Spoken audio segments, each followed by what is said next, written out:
নিচে চলে এসো। বলছি শিউলিদি, বসো, কিছু কথা ছিল। সব জায়গাতে। আচ্ছা শিউলিদি, দাদু মারা যাওয়ার পর সবাই এত বড় বাড়ি ছেড়ে কলকাতায় চলে গেল কেন? আর এত বড় বাড়ির দায়িত্ব তোমার হাতে ছেড়ে দিয়ে চলে গেল?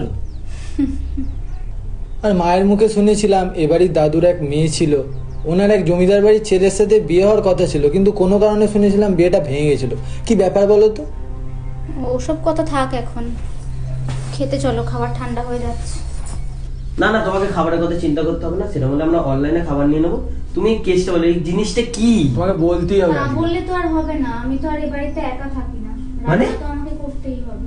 মানে মানে মানে আবার কি? মানে তোমরা আছো, আমি আছি, আর তাছাড়া সেও তো আছে। হ্যাঁ, সে মানে আবার কি রে?